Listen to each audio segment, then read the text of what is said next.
This is what a seafaring man generally calls a spot of weather. When it occurs, any ocean-going vessels in the vicinity of rocky coastlines like this are in for trouble. The sea becomes a roaring monster that is earnestly intent on destroying anything that is foolish enough to be trespassing on its waters. The lives of human beings hang delicately in the balance.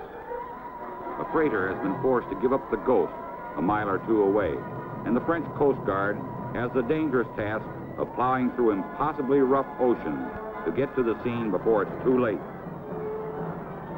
Most sea rescue operations have to be performed under such perilous conditions. But the men on board vessels like this know their business.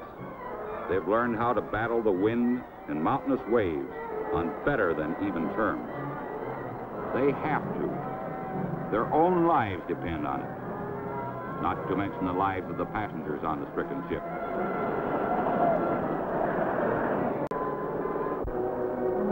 This was the Flying Enterprise, an American freighter, after winds of hurricane force had sprung out from nowhere.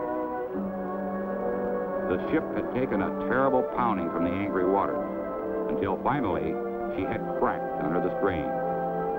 Water rushing into the hold tipped her over in a 60-degree lift. Her captain, Kurt Carlson, gave the order to abandon ship to the crew of 40 and 10 additional passengers. He staunchly refused to leave his vessel, feeling sure that he could keep her afloat until the Flying Enterprise could be towed to England. For 13 days he stayed with it, fighting the inevitable. But it was a lost cause.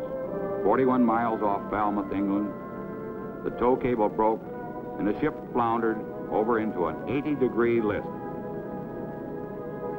Carlson and the mate, Kenneth Dancy, were forced to leap overboard to save their lives. The Flying Enterprise dipped below the waves and was lost in some 40 fathoms of water.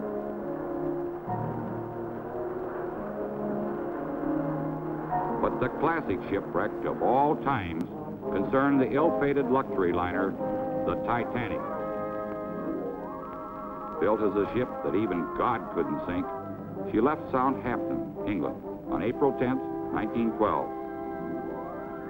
On board were some 2,200 passengers and crew. It was her maiden voyage to America, and more plush accommodations could hardly be found at the time.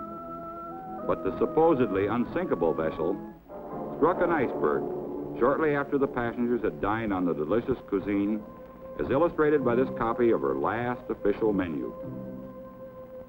1,502 lives were lost in this tragedy that followed. The hulk of America's biggest tanker, the huge 14,000 gross ton Phoenix, is a total loss as she floats on the waters of the Delaware River 40 miles south of Philadelphia.